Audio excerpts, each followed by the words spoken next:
Chat with Mick is about celebrating who we are, our journey, our creativity, our culture, and the communities that shape us. Every conversation honors real stories, real voices, and the real moments that connect us all. This episode is brought to you by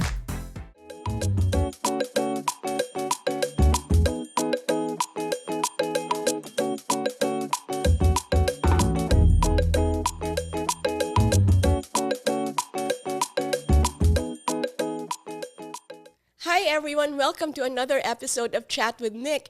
And today I have LEO Partible. He's a songwriter, singer, a storyteller, and all of the above. And we'll find out more about what he does in this episode. Hi Leo, what belief drives your creativity? A short answer is God. The reason why I say that is because I'm a huge Michael Jackson and Brian Wilson fan. Specifically, when they talk about what drives creativity, what creates creativity, and they say it doesn't come from in here, it comes from out there. So Michael Jackson said everything that he's ever created came from out there. And same thing as Brian Wilson. That's why when he created Pet Sounds, for example, he said that it was a children's symphony to God. What is it about your faith that has led you to create so many things? Because you're into animation, you're an actor, you're into writing. What drives all of that? The fact that there's a possibility in the universe to understand God and to understand human nature. That's one of the things that drives me. But also, I think part of it is my heritage. Going back from transcendent part, but more about my heritage. I was obsessed with Jose Rizal. Jose Rizal, of course, is a Philippine national hero. And so Jose Rizal was an activist. He was a writer. He was a poet. He played music, all these different things. It's been said that he was actually one of the first comic book creators because he actually created what was called sequential art, similar to comic books. That drove me. The first thing I ever got into was art because I picked up a pencil. And then later on, it was music after that. Of course, in my teenage years, it was more about film. When did you learn about Jose Rizal and when did you learn how to draw and make music? Is that from a very young age? Yeah, well, drawing, I think my parents told me. Somehow I found a box of pencils and then I ran to the wall, couldn't find a piece of paper, and I started drawing on the walls. And for some reason, they didn't know why I was drawing on the walls, but I just kept drawing on the walls. And then with music, I think in grade school, I think we were doing plays, school plays, and then we happened to do a musical.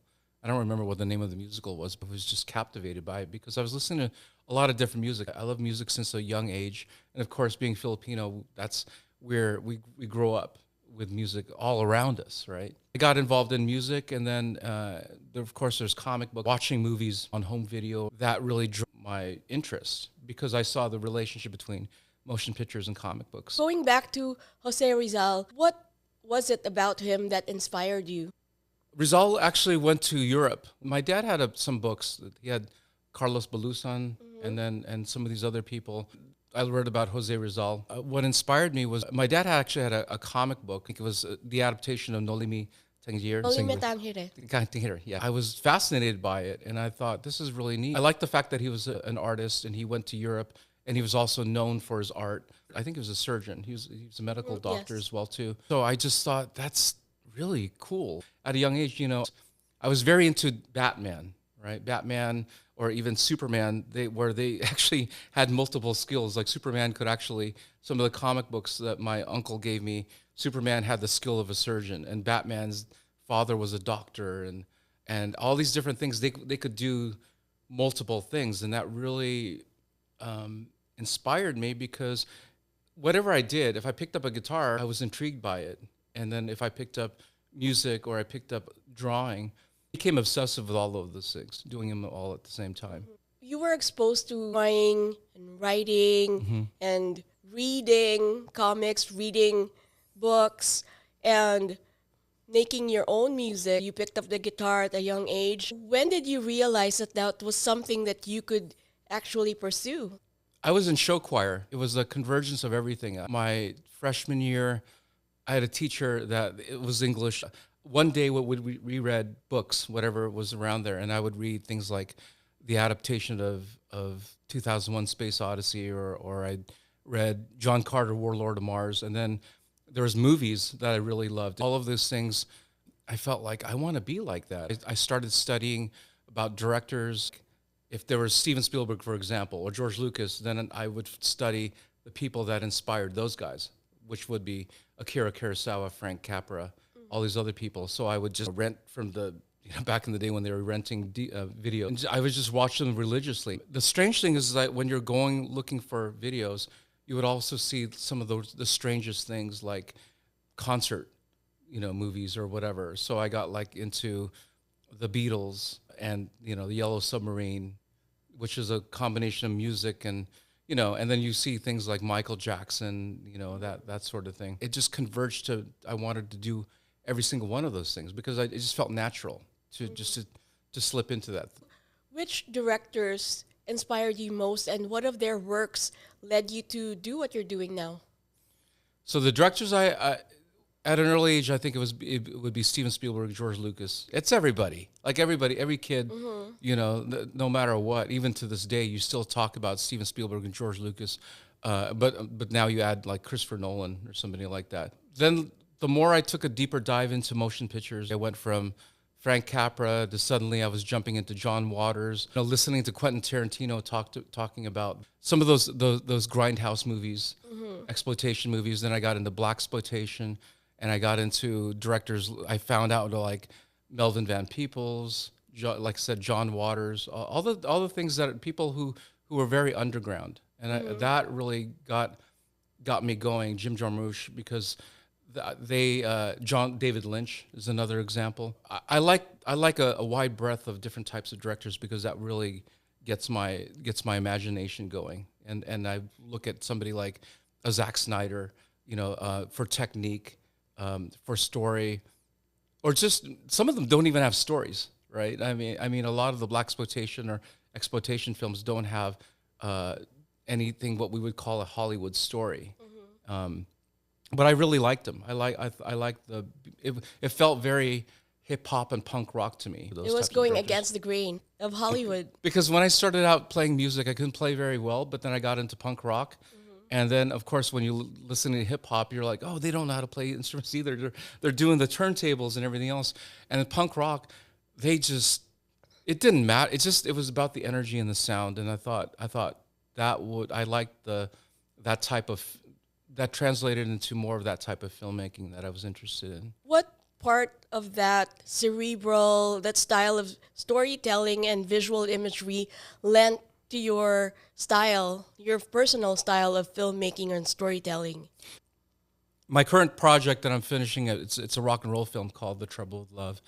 And during the filming, it's been in development, working on it for the last 5 years. And so I think I was looking for a way, because the pandemic hit, and 5 of my friends who were involved with the film all died of COVID, and including one of my financiers. And so also my wife died of cancer during that period. So during the pandemic, I got deeper into, I got to change I wanted to do Purple Rain. I really wanted to do Purple Rain. And I couldn't do Purple Rain. There's no way, because everything just shut down. Couldn't do it. So I had to take the existing footage and coddle together different types of filmmaking. And I watched David Lynch, and I watched documentaries. I was very much into documentaries, and I watched there's David Bowie's Moon Age Daydream, and I thought, and especially when the Elvis movie came out, I thought, oh, this is a different type of filmmaking. It's putting those together. Different type of filmmaking. It was fantasy, but it was closer to something like Pink Floyd's The Wall, but it was like a Steven Spielberg kind of a film with a little bit more wonderment and fantasy. So I thought maybe I could do something like that, but instead the shooting style would be more kind of a mockumentary, documentary style. I think one of the films coming up that does that is Charlie XCX's film The Moment from A24. So that's the style that I'm doing in this film right here. And I think because I'm developing this 80s style movie that's kind of homage John Hughes. So I thought that would be great, and so I wanted to pull back. I started watching all these MTV music videos from the 1980s. It was on Internet Archive, 80s and 90s, and I just picked up on the style from there. So I thought that could be a new type of filmmaking, because I know the Russo brothers were trying to do that. They were experimenting with doing a TikTok style for the live action version of Disney's Hercules. I don't know what happened to that project, but they were doing something like that. I thought maybe it would be the time, because we're going into vertical filmmaking right now. That's exploding. There's a different type of language. Anime, manga. That's going. So, for this type of film, maybe that's a different. To break away from what they call the Netflix aesthetic, the monotony of the same type of image. So as you're going into manga and anime, that style of storytelling, what was it about that genre that inspired you? I'd always been a manga fan. I mean, anime fan. I loved just about anything that came out, and I was really into, One Piece and Bleach and all these other anime and manga. It's inherently comic books. Yes. So I really love the comic book style. Comic books have been driving Hollywood for a long time. I remember interviewing Stan Lee, and he was talking about some of the filmmakers that used to come in to Marvel Comics in the late 1960s, and they would actually they would be inspired by comic books like Federico Fellini and all these other people that would come over there. And so I thought there has to be kind of this convergence. When I was a film executive, I developed comic books for film and television. So the transition part, comic books are the middle ground between prose, the literature, the novel, and then of course film. It's in between. It's a mixture of both, but it's not moving. That's the difference. And so having an animation background, I wanted to create composition work in terms of the visual style. And you can see that stuff right now you watch movies like Speed Racer by the Wachowski sisters, and a number of other films where the visual style is really driven by comic books, or even Zack Snyder's definitely the 300 and some of these other ones, James Cameron, like all those films, that they're very much driven.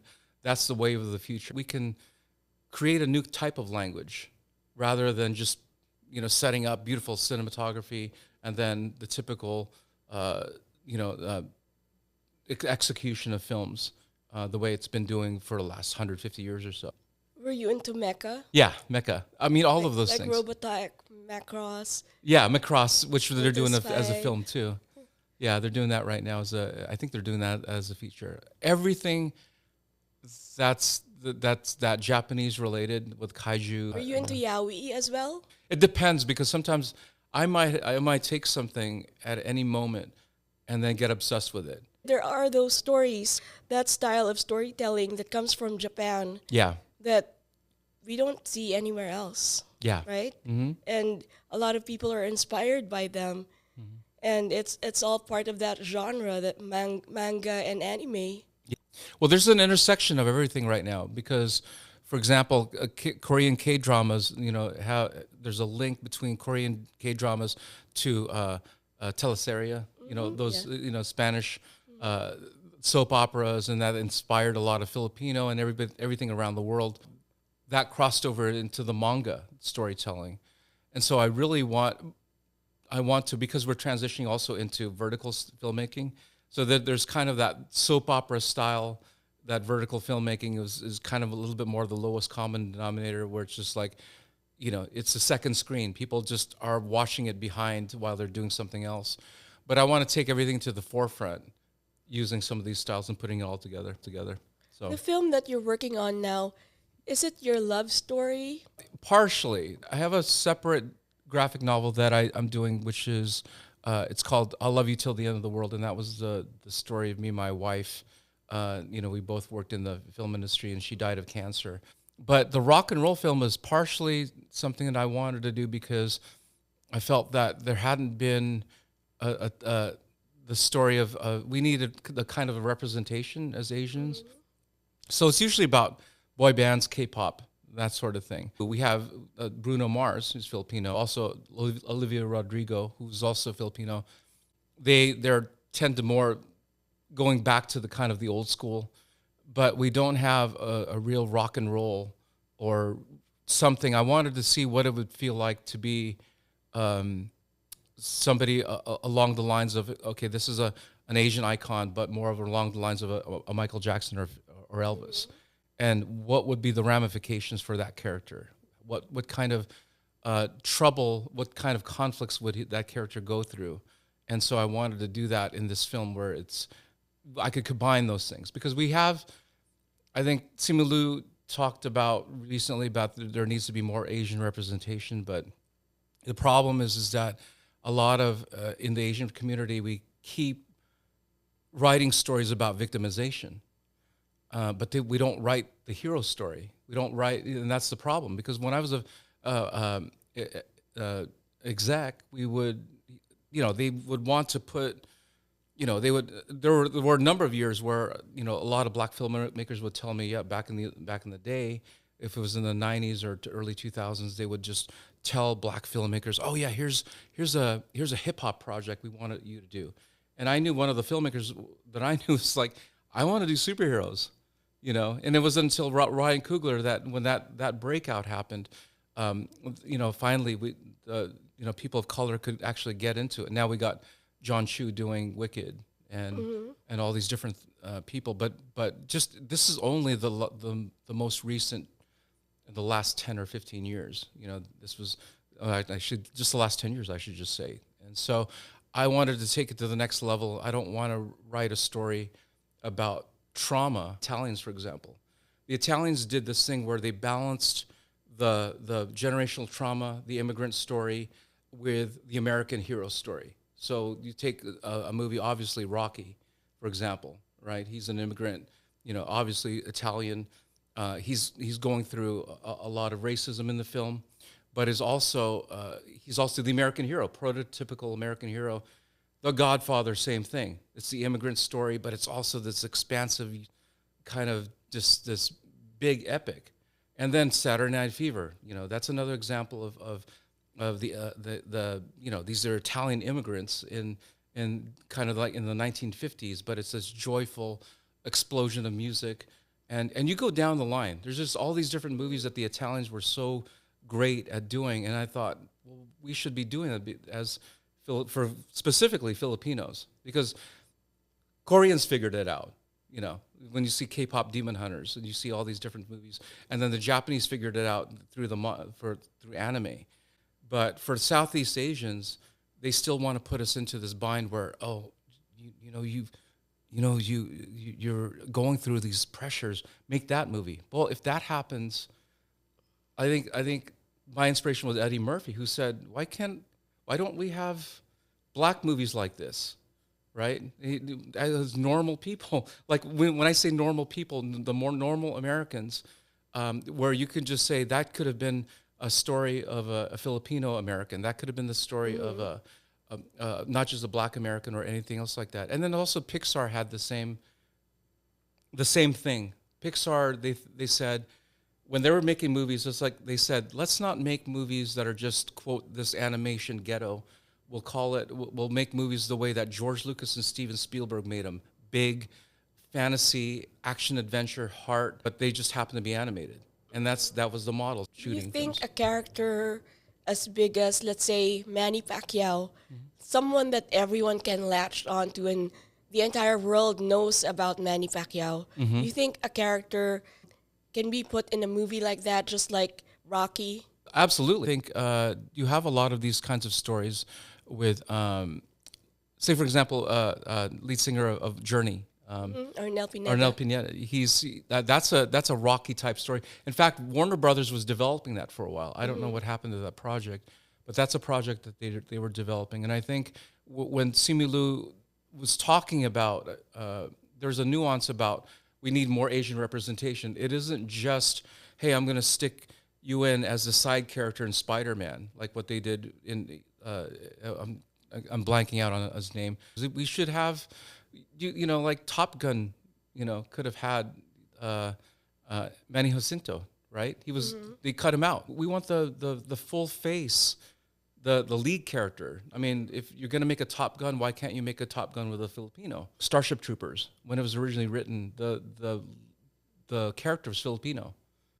So that was the book itself was way before anything else, and the character is Filipino. But they chose to. I understand the director wanted to kind of show fascism and do a satire on fascism, but at the same time, that was a missed opportunity to have, hey, the lead character was a Filipino. A lot of Asian, whether it's the Japanese, whether it's the Chinese or Koreans coming, creating the movies and the anime, and we do it in the comic books. It begins on the page. So if you can create characters like that, then people can latch on. We're talking about representation, diversity, and authenticity. What personal struggles did you have as you were making your films or trying to make a name in Hollywood? Part of the struggles is the notes that I would get. It was always like, I've never seen that before. Well, isn't that the question we all ask is like, we want original stories. But then they say, I've never seen that before, which is code for, I don't think we want to tell that story because it's too, what they do is they make us Asians as outsiders. There's microaggressions. People will say things like, I've never seen that before. And it's like, oh, I think you need to be patient, as a group. Or what they would do, they would pit each group against each other. So they'll say, you need to be louder, which means you need to fight against each other, right? Why do we need to be louder? Why not make it so that it's a natural conversation? Say, for example, the Justice League film, not the Joss Whedon version, the butchered version, but the Zack Snyder film. That movie had so much representation. The center of that story was the black man, right? It's about black excellence. His mother was a professor. His father was a scientist.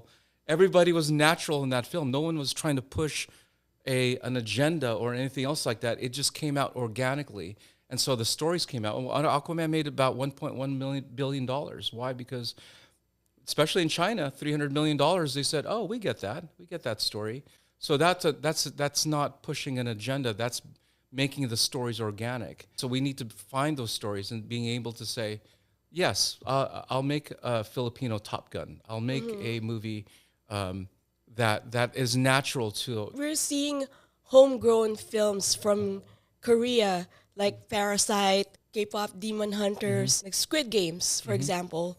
Why do you think they're able to excel and be on everyone's TV nowadays? On Netflix, I think when Squid Games came out, they needed content, and that was the most immediate, and it blew up.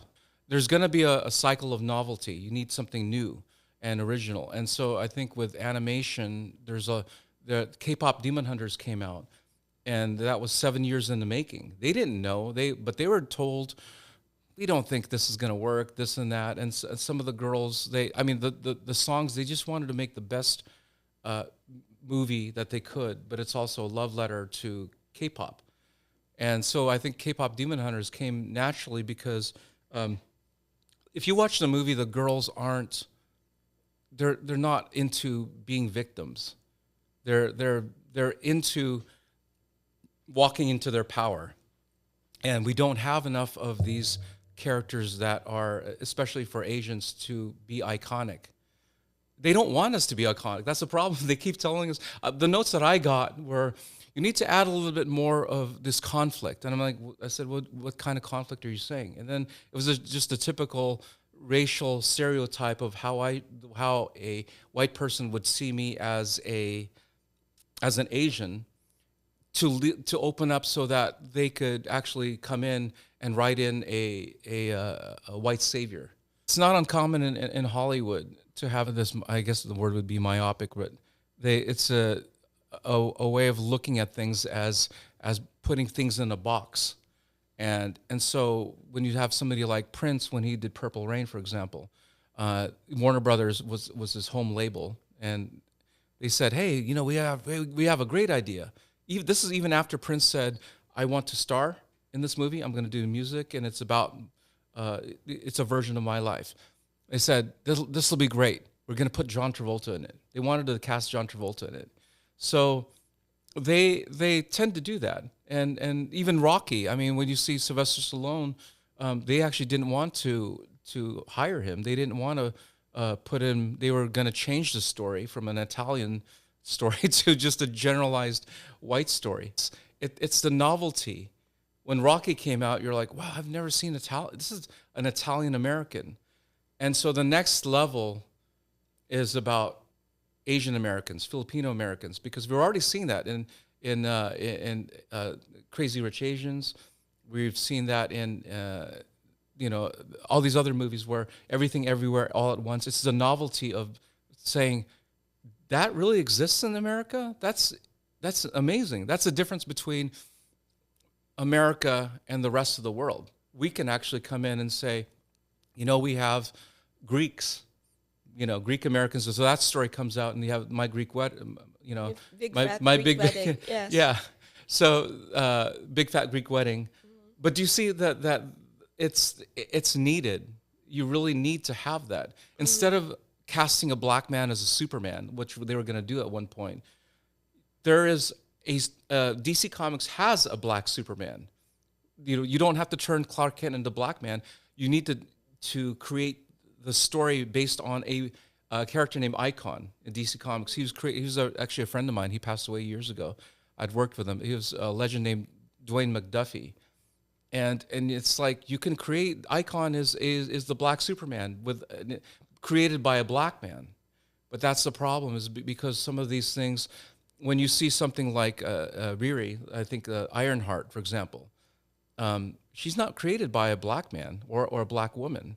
So anytime there's fault in or stereotypes in these characters, that even though it seems like outward representation, the faults come from because it's a white person writing that story. But if you let a black man write or a black woman write a black character, you're going to understand that. It's the same thing when we're lighting, black actors or we as Asians, there's specifics. And so that was the challenge I had in terms of my story, because sometimes people would say, K-pop's really great right now.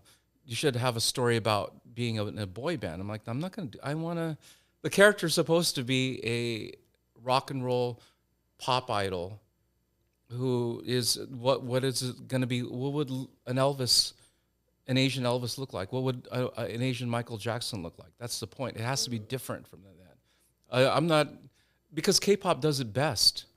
Why would you want to try to do that, against them, right? You're meandering through all these organizations, all these companies that produce films. You're part of Philam Creative, and you're a professor, like lecturing to students. What is your purpose now? What will you tell them? As we all know that there's a need for representation, there's a need for diversity, there's a need to be your authentic self. There's a obvious problem, which is financing. So sometimes we default to going, okay, well, you need to finance our movies. Hey, hello, Hollywood, finance, Asians and this and that. And that's going to be difficult because they don't necessarily really want to. I mean, but with all the evidence shows that every time you have actually real diversity, you'll make it big. The hard part was a lot of organizations, or I know a lot of production companies who finance, they try to go to the Asian community and say, hey, you want to come in, help finance, but the Asian community doesn't want to. That's the problem. We have to get out and say, listen, you guys can come in. And so we have to find incentives. We can show them incentives, but it's all about, like right now, the transition into, especially in the world of AI, when we're making movies, it's no longer that the studio system is falling apart.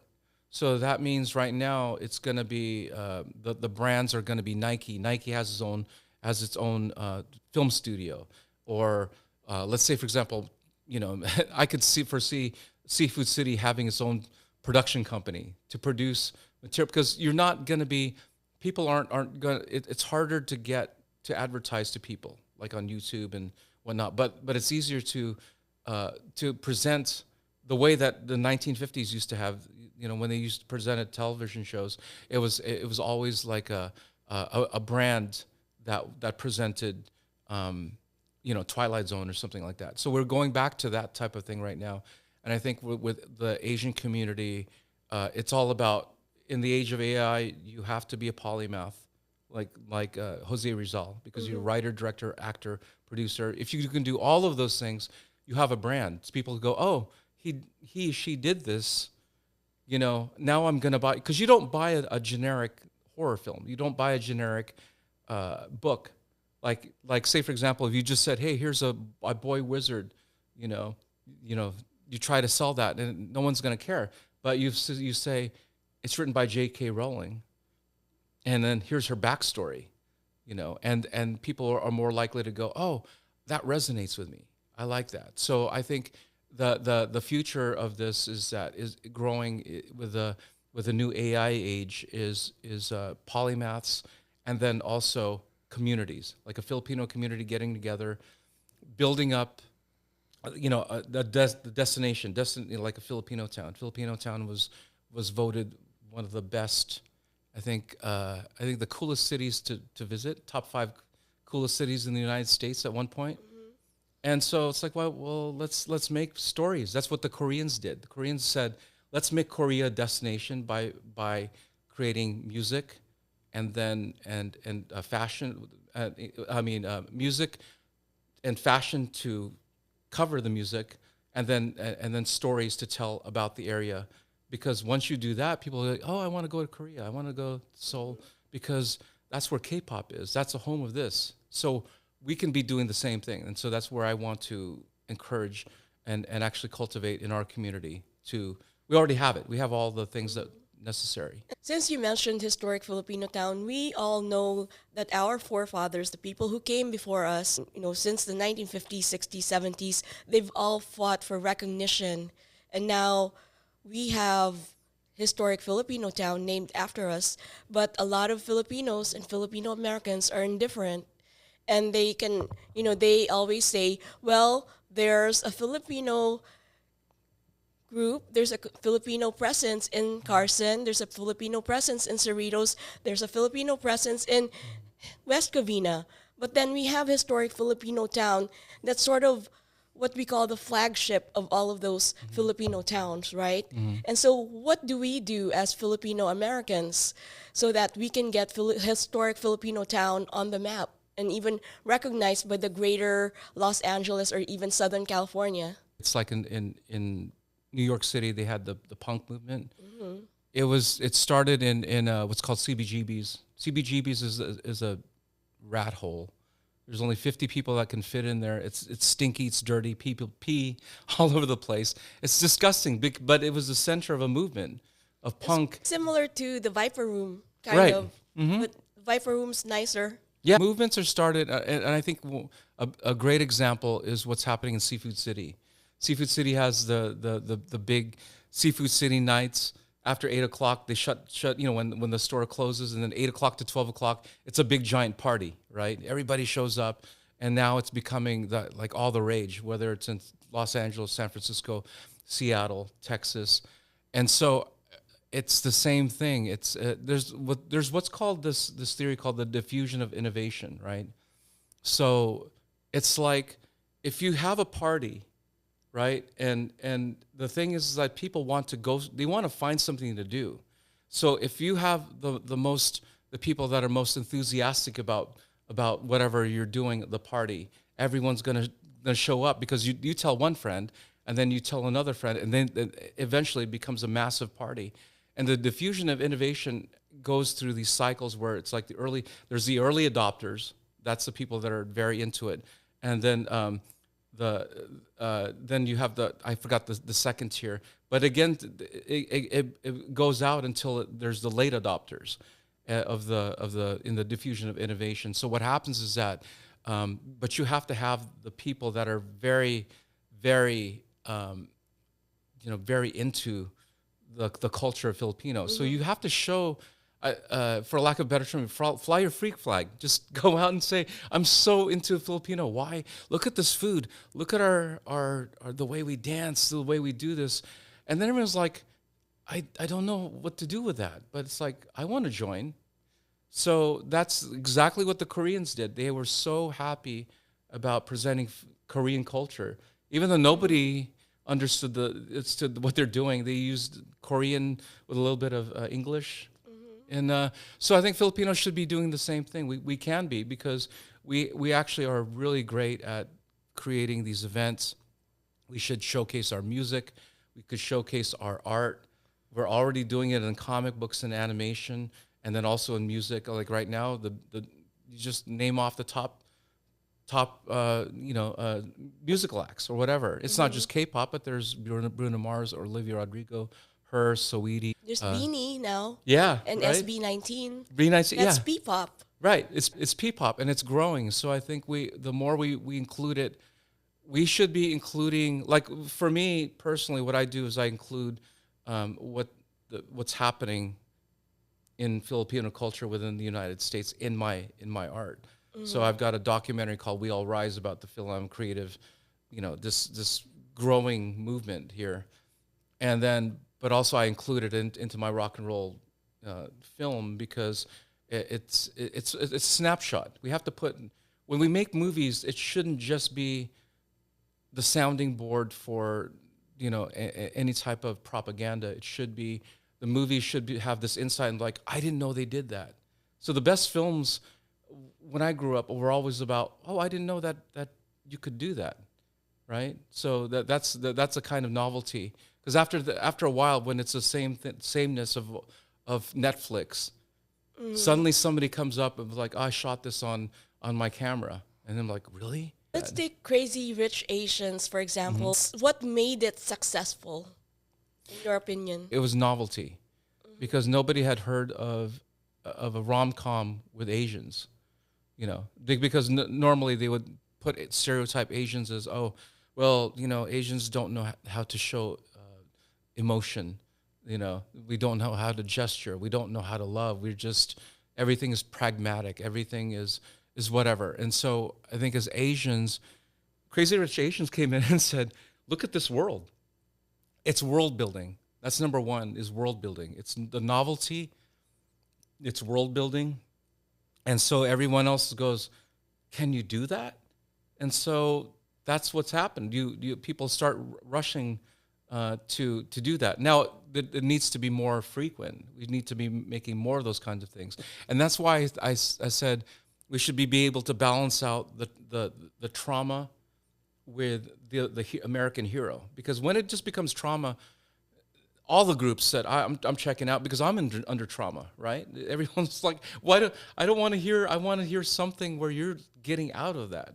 I don't want to sync with everybody else. Speaking of American heroes, Filipino American heroes, do you think we're going to see a movie about Larry at Leong? I'm sure at some point whoever wants to do something like that. But part of that, Larry at Leong needs to be part of the vernacular of the culture, meaning that you embed his image in our stories.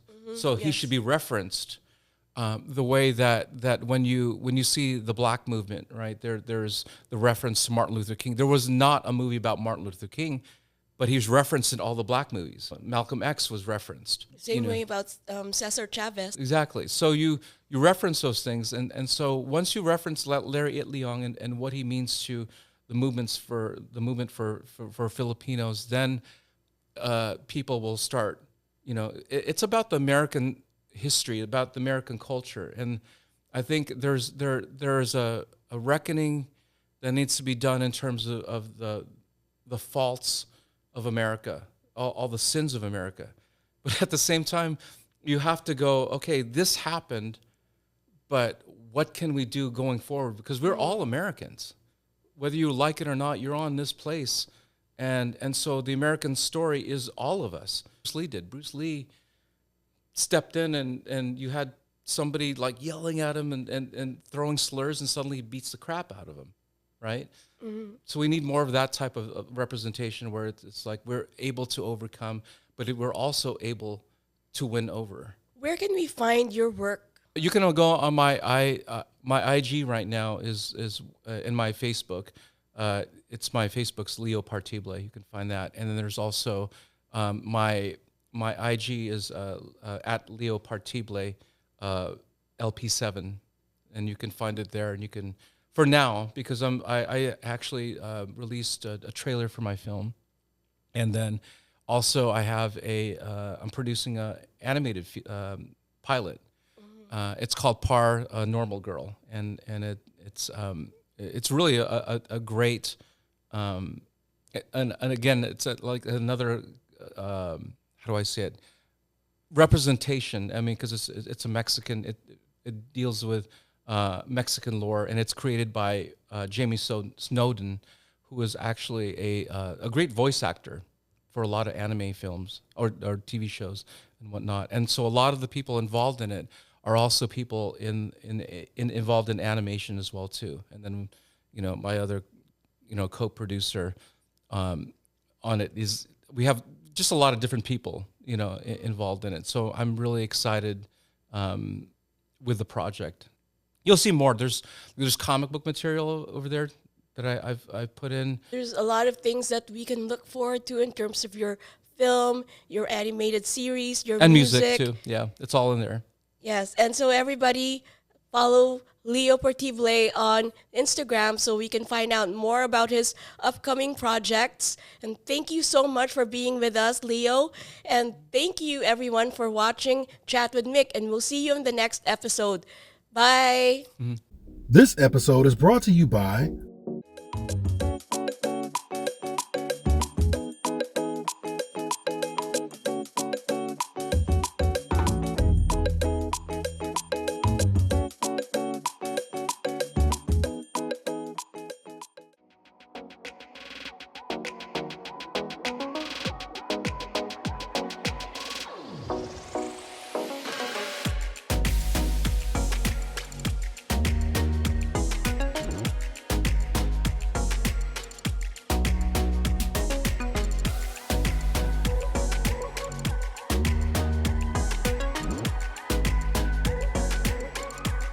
Thank you for watching.